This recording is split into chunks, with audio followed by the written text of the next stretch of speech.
بسم الله الرحمن الرحيم.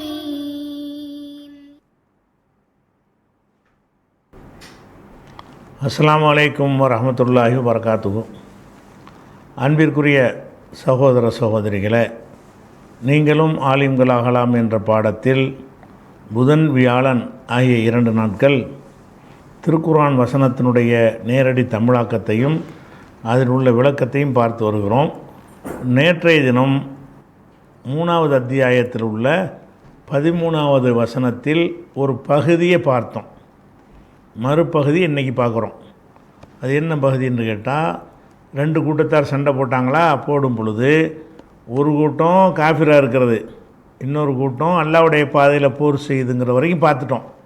அதை தொடர்ந்து அல்லாஹ் சொல்கிறான், யரவுனஹும், இந்த காஃபிராக இருந்தாங்கல்ல அவர்கள், ஹும் யரவுனவுடைய ஃபாயில் காஃபிர்கள், ஒவ்வொரு காஃபிரத்துன்னு இருக்குல்ல, அப்போ யரவுன அந்த காஃபிர்கள் பார்க்கிறார்கள், காஃபிர்கள் காண்கிறார்கள், ஹும் அவர்களை, எவர்களை, முஸ்லீம்களை, அல்லாஹ்வின் பாதையில் போர் செய்யக்கூடிய கூட்டம் இருக்குல்ல அவங்களை பார்க்கிறார்கள்.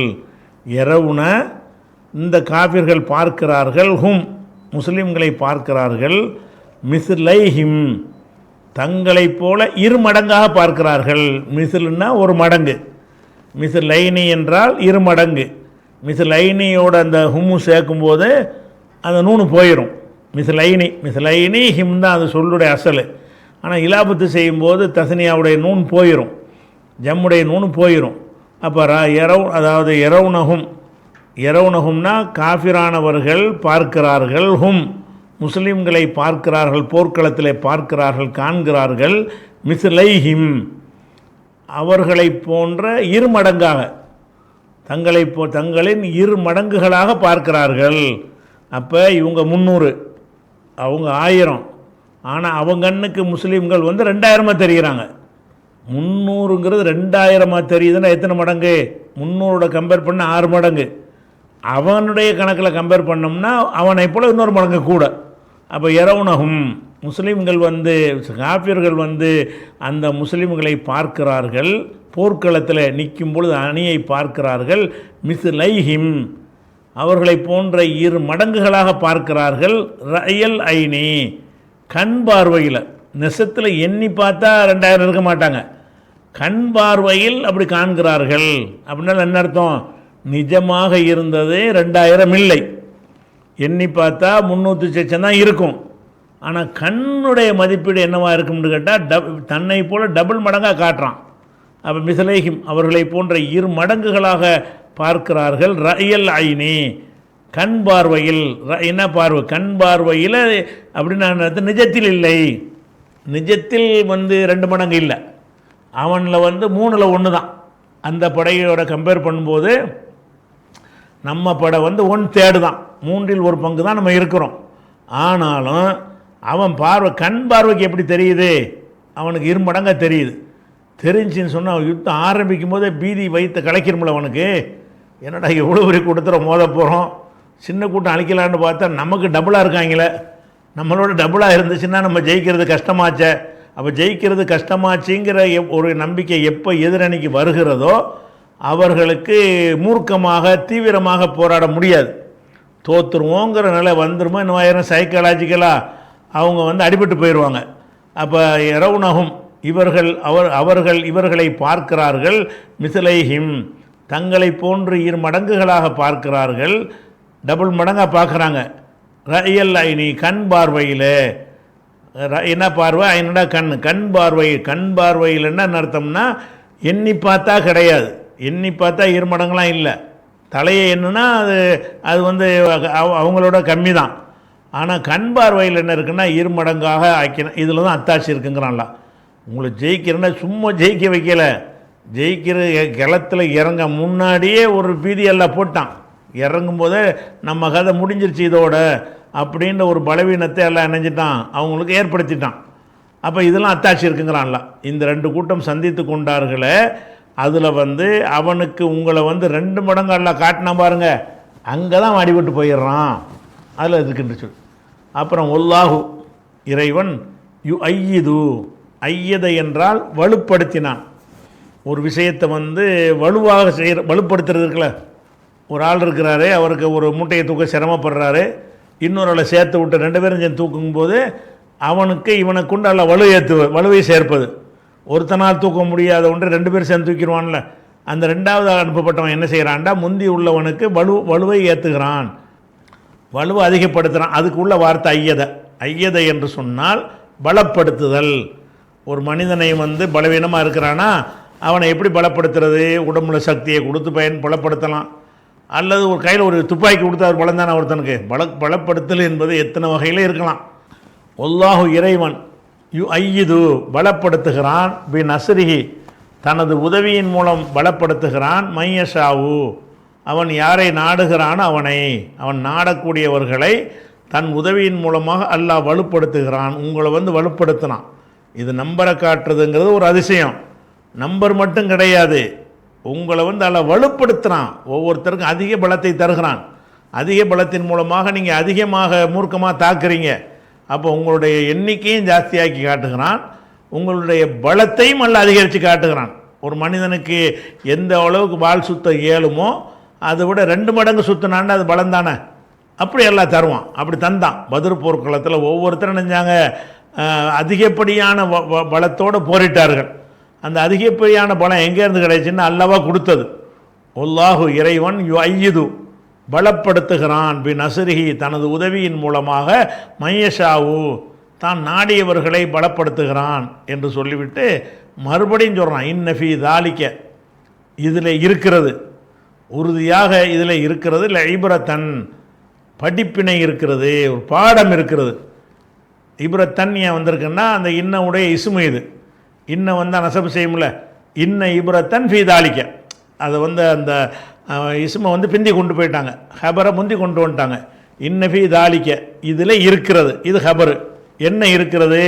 இல்லை இப்ரத்தன் இப்ரத்து இருக்கிறது. அந்த இப்ரத்துங்கிறது தான் இன்ன என்பதனுடைய ஒரு இசுமு, அதாவது முப்ததாவுடைய இடத்துல வரக்கூடியது. இன்னஃபி தாலிக்க இதில் எதில்? இந்த பத்ர் போரில் வந்து நீங்கள் ஜெயிச்சிங்கல்ல வெற்றி, அதில் இருக்கிறது. இல்லை இப்ரத்தன் அல்லது உங்களை வந்து 2 மடங்கு அல்லாஹ் காட்டினான்ல அதில் இருக்கிறது, அல்லது வந்து தன்னுடைய உதவியின் மூலம் உங்களை எல்லாம் பலப்படுத்தினான்ல அதில் இருக்கிறது. இன்னஃபி தாலிக்க இதில் இருக்கிறது. இதில் இருக்கிறதுங்கிறது ஹபர். இன்னும் ஹபர் அங்கே முடிஞ்சிருச்சு. என்ன இருக்கிறது? இப்ரத்தன் ஒரு பாடம் இருக்கிறது, ஒரு படிப்பினை இருக்கிறது. என்ன படிப்பினை? எந்த ஒரு வெற்றி தோல்வியும் எண்ணிக்கையை கொண்டது கிடையாது. அதை மிஞ்சக்கூடிய வகையில் அல்லாஹ் நாடினால் அந்த பலவீனமாக இருப்பவர்களுக்கு கூட வெற்றியை கொடுப்பான். அதான் பாடம். அந்த பத்ர்லேருந்து என்ன பாடம் படிக்கணும்? நம்பரை வச்சு வெற்றி இல்லை, ஆயுத பலத்தை வச்சு வெற்றி இல்லை, அதே மாதிரி வந்து தேவையான உணவு வசதிகளை வைத்து அந்த வெற்றி கிடையாது. வெற்றிங்கிறது எதில் இருக்குன்னு கேட்டால் இறைவனுடைய உதவியை கொண்டு தான் இருக்கிறது. மறைமுகமான அருள் ஒருத்தனுக்கு இருக்கும் என்று சொன்னால் அவனுக்கு அல்ல வெற்றியை கொடுத்துருவான். அப்போ இன்னஃபி தாலிக்க இதில் இருக்கிறது லைப்ரத்தன் படிப்பினை இருக்குது. யாருக்கு இருக்குன்னு கேட்டால் லிவுலில் அபுசார். பசரி என்றால் பார்வை. பசரி என்பதற்கு ஜம்மு வந்து அபுசார் பார்வைகள். இந்த பார்வைகள்ங்கிறது வந்து பொதுவாக பார்வையை குறிக்கிறதா இருந்தாலும் அது வந்து அறிவுக்கு அந்த வார்த்தையை சொல்லுவாங்க. இதை பற்றி அவருடைய பார்வை என்னவென்றால் அப்படின்னா அவருடைய கருத்து என்ன அப்படி சொல்லுவோம்ல. இந்த தமிழில் கூட அந்த பார்வை என்பது வந்து கண்ணால் பார்க்குற பார்வைக்கும் சொல்லுவாங்க. அதே நேரத்தில் ஒருத்தன் கருத்தால் சிந்தித்து எடுக்கிற முடிவை என்ன செய்வாங்க, இது பற்றி அவருடைய பார்வை என்னவென்றால் இவருடைய பார்வை என்னவென்றால்னு பேசுவாங்கல்ல. அந்த பார்வைக்கு என்ன அர்த்தம்? கண்ணால் பார்க்குற அர்த்தமா, கருத்துன்னு அர்த்தமா? கருத்து தான், அறிவுங்கிற அர்த்தம். அப்போ அபுசார் என்பதற்கு வந்து பார்வை நேரடி அர்த்தம் வந்து பார்வைகள். உளுல் அபுசார் என்றால் பார்வை உடையவர்கள், கண் உள்ளவங்க. பார்வை உள்ளவங்களுக்கு படிப்பினை இருக்குன்னா பார்வை உள்ளவனுக்குன்ற அர்த்தமாவது இல்லை, சிந்திக்கிற திறன் உள்ளவனுக்கு. பசரு என்பதற்கு வந்து பார்வை இருந்தால் என்ன செய்வான்? ஒன்றையும் சரியாக பார்ப்பான்ல. பார்வை இல்லாதவன் என்ன செய்வான்? பாம்பை போய் கயிறாக பார்ப்பான், கயிறை பிடிச்சி பாம்பாக பார்ப்பான். பார்வை உள்ளவன் பாம்பை பாம்பாக பார்ப்பான், கயிறாக பார்ப்பான். அதுவாக பார்த்துருவான். அப்போ அது ஒரு தெளிவு. பார்வை கொண்டு கருத்து என்னன்ற தெளிவுன்ற அர்த்தம். அப்போ இந்த இடத்துல பார்வை உள்ளவர்களுக்குன்னு அர்த்தம் செய்யாமல் பார்வையுடைய விளைவு என்ன? தெளிவு தானே. அப்போ இன்னஃபி தாலிக்க இதில் இருக்கிறதுல ஐப்ரத்தன் ஒரு படிப்பினை இருக்கிறது உளில் அபுசாரி பார்வை உடையவர்களுக்குன்னா தெளிவுடைய மக்களுக்கு இதில் ஒரு சிந்தனை தெளிவுடைய மக்களுக்கு ஒரு படிப்பினை இருக்குது. இந்த பதிர் போரை பற்றி ஒருத்தர் சிந்தித்தான்னு சொன்னால் அவனுக்கு நிறைய பாடம் கற்றுக்கிடுவான். பல விஷயங்கள் நம்ம நெருக்கடியாக மாட்டிக்கிடுவோம். பல நாடுகளில் சிறுபான்மையாக இருப்போம், பெரும்பான்மை கூட்டமாக இருப்பாங்க, அவங்க பெரும்பான்மையாக இருக்கிறாங்களே நம்மளை அழிச்சிருவாங்களோன்னெலாம் ஒரு பயம் வரும்போதெல்லாம் இதை சிந்திச்சு பாரு. இதை சிந்திச்சு பார்த்தீங்கன்னா இதில் ஒரு பாடம் இருக்கிறது, இதில் ஒரு படிப்பினை இருக்கிறது. அல்லாஹ் நாடினால் நீ சிறுபான்மையாக இருக்கிறவனுடைய கையை கூட அல்லாஹ் ஓங்க செய்வான் அப்படிங்கிறது தான் அந்த பார்வை உள்ள கிடைக்கக்கூடிய ஒரு படிப்பினை. இது 13 வந்துருச்சு. அதே நேரத்தில் இந்த விஷயத்தை இப்படி வந்துருச்சுல, இதுக்கு மாற்றமாக ஒரு வசனத்தில் வருது 8:44. இதே மேட்டரை சொல்லும் பொழுது 8:44 இந்த விஷயத்தை எல்லாம் சொல்லி காட்டுறான், பத்ரு சம்பவத்தை. ஏன்னா நாளைக்கு அந்த வசனத்தை பார்க்கும்போது இதுக்கு அதுக்கு ரெண்டு முரணாக இருக்குதே, அல்ல சும்மா சாதாரணமாக பார்க்கும்போது கூட உங்களுக்கு என்ன செய்யும், அந்த வசனமும் யாபத்தில் வந்துச்சுன்னு சொன்னால் இல்லை இதில் ஒரு மாதிரி இருக்குது அதில் ஒரு மாதிரியாக இருக்குங்கிற மாதிரி உங்களுக்கு ஒரு ஃபீலிங் ஏற்படும். அதில் என்ன இருக்குதுன்னு கேட்டால் 8:44 பார்த்துட்டு இது ரெண்டுலையும் என்ன முரண்பாடு வருது, அது முரண்பாடு இல்லாமல் எப்படி விளங்குறது என்பதை நம்ம பார்க்கணும். அதில் என்ன வருதுன்னு கேட்டால் ஒய்து யுரீக்குமுஹும், இது என்றால் அந்த பொழுதுன்ற அர்த்தம், வந்த போது போன போதுங்கிறோம்ல அந்த ஒரு அர்த்தம். யுரீக்கும் உங்களுக்கு அவன் காட்டிய போது, ஹும் அவர்களை, முஸ்லீம்களை பார்த்து அல்லாஹ் கேட்குறான். இது யுரீக்கும் அராண்டா காட்டினான், யுரி என்றால் காட்டுவான், யுரீக்கும் என்றால் உங்களுக்கு காட்டுவான். ஒய் இது யுரீக்கும் கும்னு வந்துருச்சுல, இது யுரீக்கும்ன்றது மீமுக்கு சுக்குன் இருக்கும், அப்புறம் ஒரு ஹும் இருக்கும். இந்த ஹும்மை கொண்டு அதில் சேர்க்கிறதா இருந்தால் யுரீக்கும் ஹும்னு சொல்ல முடியாது, வாவு சும்மா சேர்த்துக்கிறேன்னு. அப்போ இது யுரீக்கும் மூஹும், அந்த ஹும்ங்கிற லமீரை சேர்க்கிறதா இருந்தால் அந்த மீமுக்கு பின்னாடி ஒரு வாவை சேர்த்தா தான் அது ஒட்டும். இல்லாட்டி அப்படி பார்த்து பேச்சில் சொல்ல மாட்டாங்க இது யுரீக்கும் ஹும் அப்படின்னா அது இணையாது. இது யுரீக்கும் மூஹும்னு இழுத்தியன்னா அது என்ன செய்ய, அந்த சொல்லு இணைஞ்சிக்கிறோம், அதுக்காக அந்த வாவு சேர்ப்பாங்க. அப்போ இது யுரீக்கும் மூஹும் அவர்களைன்னா காபிர்களை உங்களுக்கு அவன் காட்டிய போது, பத்ரு போரில் அவர்களை உங்களுக்கு அல்லாஹ் காட்டுகிறான். எப்போ இதழ் தகைத்தும் நீங்கள் சந்தித்த போது, போர்க்களத்தில் நேருக்கு நேராக சந்தித்த போது அவர்களை உங்களுக்கு காட்டினான். எப்படி காட்டினான்னு கேட்டால் ஃபி அழினிக்கும் கலீலன், உங்கள் கண்களுக்கு குறைவாக காட்டுறான். அப்போ முஸ்லீம்கள் படையில் நிற்கிறாங்கல்ல, நிற்கும் பொழுது இப்போ நம்ம அவனை பார்க்குறோம், பார்த்தோம்னு சொன்னால் நம்ம இந்த ஏற்கனவே பார்த்த வசனத்தில் எப்படி வருதுன்னு சொன்னால் அவனுக்கு டபுளாக நம்ம இருக்கிறோம். கண் பார்வைக்கு எவ்வளோ இருக்குது, அவன் எவ்வளோ பேர் இருந்தானோ அதுக்கு டபுளாக முஸ்லீம்கள் அவன் கண்ணுக்கு தெரியுது. சரி, நம்ம கண்ணுக்கு அவன் எப்படி தெரிஞ்சான், முஸ்லீம்கள்லாம் பார்க்குறாங்கல்ல, பார்க்கும்போது நம்ம 300 அவன் 1000 இருந்துச்சுன்னு வைங்க, இவங்களுக்கு பீதி ஆகி போயிடும். அப்போ ரெண்டு சைட்லேயும் இந்த வேலையை செஞ்சால் தான் அவங்களுக்கு என்ன செய்யும், வெற்றி பெற முடியும். அவனுக்கு ஒரு பலவீனத்தை ஏற்படுத்தணும், இவங்களுக்கு ஒரு பலத்தை கொடுக்கணும் என்பதாக இருந்தால் நம்ம கண்ணுக்கு அவனை குறைச்சி காட்டணும். அவன் 1000 இருக்கிறான்ல, 1000 நமக்கு 200 தெரியணும். அப்படி தெரிஞ்சுன்னா என்ன செய்யணும், நான் பின்னி எடுத்துடலாம்ப்பா, நம்ம நம்பரோட கம்மியாக தான் இருக்கிறான் அப்படிங்கிற மாதிரி ஒரு தைரியம் நமக்கு வரும். அது அல்லாஹ் சொல்லி காட்டுறான் அன்ஃபாலில். எப்படி சொல்கிறான், இது யுரீக்குமுஹும் அவர்களை அல்லாஹ் உங்களுக்கு காட்டிய போது. எப்போ காட்டுகிறான், இதழ்த்த கைத்தும் நீங்கள் நேருக்கு நேர் சந்தித்த போது, களத்தில் சந்தித்த போது காட்டுகிறான். எப்படி காட்டினான்னு கேட்டால் ஃபி அயுனிக்கும் உங்களுடைய கண்களிலே காட்டுகிறான், கலீலன் அவங்கள கொஞ்சமாக காட்டினான். அப்போ முஸ்லீம்கள் பார்வையில் அவனை குறைவாக காட்டுறான், அவன் பார்வையில் நம்மளை ஈர்மடங்காக காட்டுறான்னு சொல்லியாச்சுல, அதுக்கு மேட்சாக இது வந்துருச்சு. அதே நேரத்தில் ஒய்யு கல்லிலுக்கும், இங்கே தான் முரண் வருது. எப்படி, ஒய்யு கல்லிலுக்கும் உங்களை குறைவாக காட்டினான், ஃபி ஆயுனியும் அவங்களுடைய கண்களுக்கு, அவங்க கண்களுக்கு உங்களை டபுளாக காட்டினான்னு இந்த வசனம் சொல்லுது. நம்ம பார்த்துக்கிட்டு இருக்கிற வசனம் சொல்லுகிறது.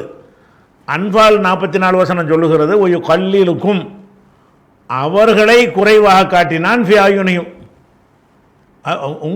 உங்களை குறைவாக காட்டினான் ஃபி அயுனி அவங்க கண்ணில்.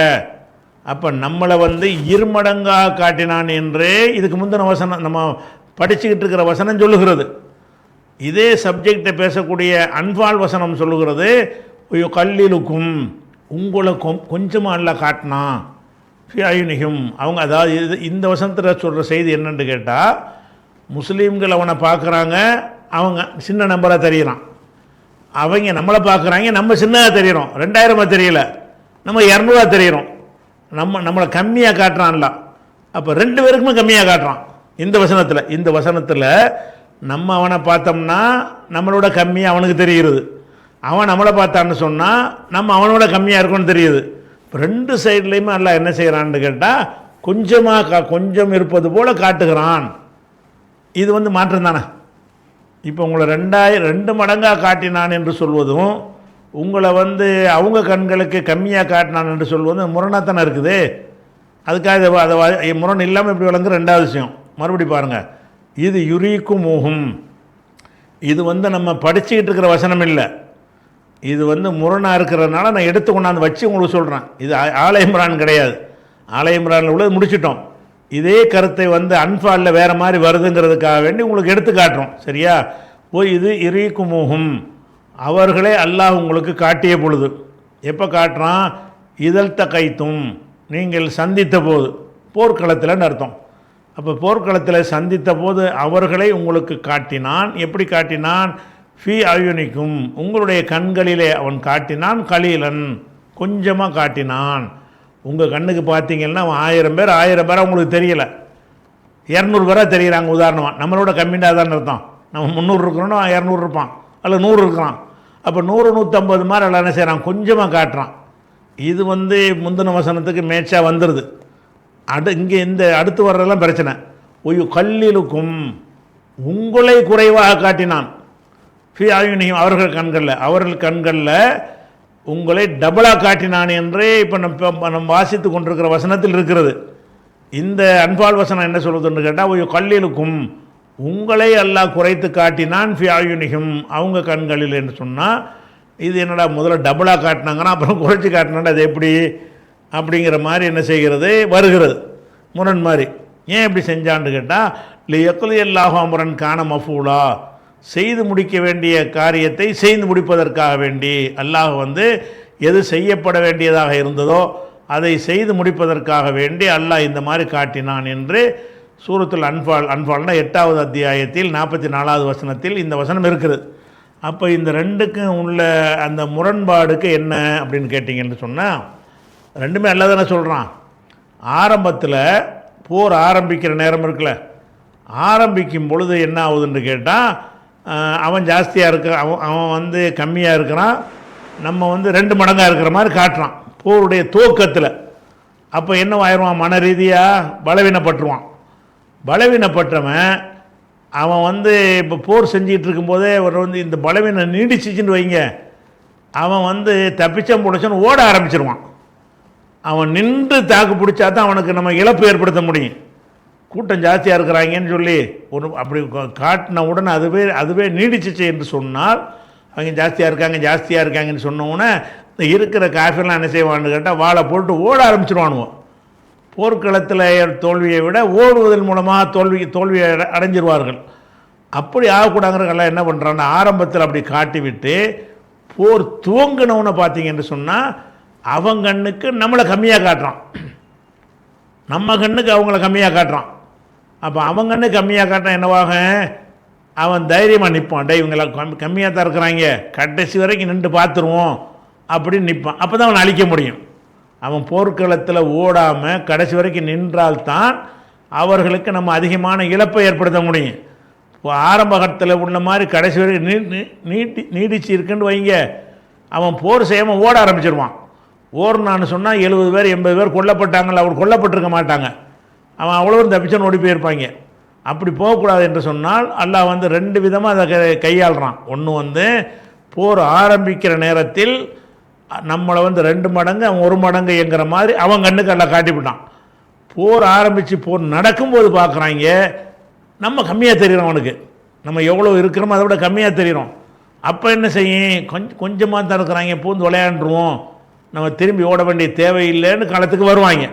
அப்படி வந்தார்கள் என்று சொன்னால் நம்மளும் வீரியமாக நிற்கிறோமா, நமக்கு தான் நல்லா வந்து வலிமையை தந்துட்டானா, மலக்குமார்களை வேறு இறக்கி அனுப்பி உதவணுன்னு எல்லாம் சொல்கிறான். அதெல்லாம் வந்தவொடனே என்ன ஆகுதுன்னு கேட்டால் அவங்க கருவறுக்கப்படுறாங்க. ஓடாமல் நின்றதுக்கு காரணமே என்ன, ஆரம்பத்தில் உள்ள மாதிரியே கடைசி வரைக்கும் இருந்தால் போர் ஆரம்பித்து 10 நிமிஷத்தில் நம்ம ஓடியே போயிருப்பாங்க.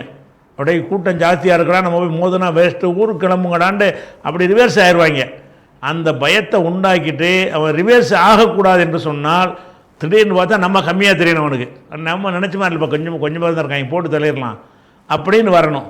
அப்போ ரெண்டுமே நடந்துச்சுன்னு அர்த்தம். அதாவது எதிரிகளுக்கு வந்து போர் ஆரம்பிக்கும் பொழுது முஸ்லீம்களை வந்து இருமடங்காக காட்டினான், போர் ஆரம்பித்து நடந்து கொண்டிருக்கும் பொழுது முஸ்லீம்களை கம்மியாக காட்டுறான். எது கம்மியாக காட்டுறான், கம்மியாக காட்டினா தான் நம்ம ஜெயிக்க முடியும்னு அவனுக்கு நம்பிக்கை வரும். ஜெயிக்க முடியும் நம்பிக்கை இருந்தால் தான் களத்தில் நிற்பான். அவன் களத்தில் நின்றால் தான் அவனை நம்ம அழிக்க முடியும். அழிக்கிறதுக்கு மாணவர்கள் இல்லாமல் அதை அனுப்பியிருக்கிறான்ல, அதனால் நம்ம கை ஓங்குறதா இருந்தால் அவன் உள்ள நிறைய பேர் கொல்லப்படணுமாக இருந்தால் அவன் களத்தில் நிற்கணும். களத்தில் நிற்கணுமாக இருந்தால் நம்ம கம்மியாக காட்டினா தான் நிற்பான். அப்படிங்கிறதுக்காக வேண்டி எல்லாம் என்ன செய்கிறான்னு கேட்டால் அப்படி செஞ்சேன்னு அன்பாலில் சொல்கிறான். அன்பாலில் வந்து நம்ம பார்வைக்கு அவன் கம்மி, அவன் பார்வைக்கு நம்ம கம்மி அப்படிங்கிற ஒரு விஷயத்தை அன்பாலில் சொல்கிறான். இந்த ரெண்டாவது சொன்ன ஒரு விஷயம் வந்து இப்போ சொன்னதுக்கு மாற்றம் இருந்தாலும் மாற்றம் இல்லாமல் விளங்குறதா இருந்தால் எப்படி விளங்கினேன், போரின் துவக்கத்தில் முஸ்லீம்களை இருமடங்காக அல்லாஹ் காட்டினான். போர் ஆரம்பித்து நடந்து கொண்டிருக்கும் பொழுது முஸ்லீம்கள் எண்ணிக்கை ரொம்ப கொஞ்சமாக அவங்களுக்கு காட்டினான். எதுக்காக காட்டினான்னா செய்து முடிக்க வேண்டிய காரியத்தை செய்கிறதுக்கு தான். செய்து முடிக்கிற காரியம் என்ன, அவங்கள கொன்று குவிக்கிறது தான். அப்போ லியக்குலு எல்லா எதுக்கு எல்லாம் அப்படி செஞ்சான்னு கேட்டால் லியக்குலு எல்லாஹு அம்ரன், ஒரு காரியத்தை முடிப்பதற்காக, அல்லாஹ் வந்து முடித்து வைப்பதற்காக. எந்த காரியம், காண மஃஊலா, செய்து முடிக்கப்பட வேண்டியதாக இருந்துச்சு ஒரு காரியம், அந்த செய்து முடிக்கப்பட வேண்டிய ஒரு காரியத்தை அல்லாஹ் செய்து முடிப்பதற்காக உங்களை கொஞ்சமாக காட்டினா தான் அவங்க களத்தில் நிற்பாங்க, நின்றா தான் அந்த காரியத்தை செஞ்சு முடிக்க முடியும் அப்படிங்கிறதுக்கு செஞ்சேங்கிறான். அதனால் இது மேலோட்டமாக பார்த்தால் முரண் மாதிரி தெரியும். அது ஆரம்ப நேரம், இது இடையு நேரம்னு எடுத்துக்கிட்டீங்கன்னு சொன்னால் அதில் முரண்பாடு வராது. இது அந்த பத்ர் போருடைய விஷயம் முடிஞ்சிருச்சு. இது வந்து டாப்பிக்கே வேறு, போர் செய்கிற இது வரைக்கும் பேசுனது பூராவுமே போர் சம்பந்தமான வசனங்கள். இப்போ சொல்லக்கூடியது வந்து வேறு விஷயம், டிட்டோ அதுக்கு சம்மந்தமே இல்லாத விஷயம். என்ன சொல்லப்படுதுன்னு கேட்டால் ஜுய்யின லின்னாசி, மனிதர்களுக்கு அழகாக காட்டப்பட்டிருக்கிறது. ஹுப்பு ஷஹவாத்தி, ஆசைப்படுவது. ஷஹவத்துனா ஷஹவாத்தி என்றால் ஆசைப்படக்கூடிய பொருள்கள். மனிதன் ஆசைப்படுபவைன்னு வச்சுக்கிறீங்களேன், ஆசைப்படுபவை இருக்கு இல்லையா, அதை வந்து விரும்புகிறது மனிதனுக்கு அழகாக்கப்பட்டிருக்கிறது. மனுஷன் என்ன செய்யறான், அவனுக்கு உள்ள ஆசை வந்துருச்சுன்னு சொன்னால் அதை விரும்பிடுறான். அப்போ மனிதனை எப்படி எல்லாம் படைச்சிருக்கான்னு கேட்டால் அவனுக்கு அழகாக்கி எல்லாம் காட்டுறான். எப்படி காட்டுறான், ஏதாவது உன்னோட ஆசையை வச்சிடறான். அந்த ஆசையை வச்சவன என்ன செய்கிறான், அதை விரும்புகிறது அவனை அழகாக ஆக்கி காட்டப்பட்டிருக்கிறது. அதில் உண்மையில் பார்த்திங்கன்னா அதில் விரும்புகிறதுக்கு வந்து லாஜிக்காக பார்த்தீங்கன்னா ஒன்றுமே இருக்காது. ஆனால் அண்ணா என்ன செய்கிறான்னு கேட்டால் அதை விரும்புகிற மாதிரி ஆக்கி வச்சு ஒரு அலங்கரித்து காட்டுகிறான். எப்படி காட்டுறான், இப்போ ஜுய்யினை அழகாக்கி காட்டப்படுகிறது. நெசத்தில் ஒன்றும் அழகு கிடையாது, அழகாக ஆக்கி காட்டப்படுகிறது. லின்னாசி, மனிதர்களுக்கு என்ன அழகாய் காட்டப்படுகிறது, ஹுப்பு ஷஹவாத்தி, விருப்பப்படுபவைகளை விரும்புவது, விருப்பப்படுபவைகளை ஆசைப்படுவதை விரும்புவது அழகாக்கப்பட்டிருக்கிறது. ஆசைப்படுவது என்னன்னு கேட்டால் மினன் நிசாயி, பெண்கள், ஒல் பனீன, பிள்ளைகள், ஒல் கனாத்தீர்னா குவியல்கள் அப்படின்னு வருது. இதில் ஒன்றுனா வருவோம். இப்போ முதல்ல வந்து பெண்களை ஆசைப்படுறான்ல, பெண்கள் ஆசைப்படுறது ஒரு நல்ல அழகான விஷயமாக அவனுக்கு காட்டப்படுகிறது. ஒரு ஆண் வந்து ஒரு பெண்ணை வந்து என்ன செய்கிறான், அவன் வந்து இப்போ ரசிக்கிறான், அவளை அடையணுன்னு விரும்புகிறான்ல, இது உண்மையில் அழகாய் காட்டப்பட்டிருக்கிறது. ஆனால் பகுத்தறிவை கொண்டு சிந்திச்சிங்க என்று சொன்னால் அதில் நம்மளை பகுத்தறிவை மயக்கித்தான்ல அப்படி ஆக்குறான். ஒரு ஆண் பெண் அவங்களுடைய தாம்பத்திய வாழ்க்கையில் விரும்புகிறாங்கல்ல, அதை எடுத்து பார்த்தீங்கன்னா அதை அறிவுபூர்வமாக சிந்திச்சா விரும்பக்கூடாது. ஏன்னு கேட்டால் அவன் எதை விரும்புகிறான் அதெல்லாம் வந்துக்கிட்டு மலஜலம் கழிக்கக்கூடிய ஒரு பாதையாகத்தான் இருக்கிறது. அதில் வந்துக்கிட்டு அதை ரசித்து போன்றதுக்கு ஒன்றுமே இல்லை. அது அந்த மாதிரி விஷயத்தை இயல்பாக மனுஷன் வெறுக்கத்தான் செய்வான்.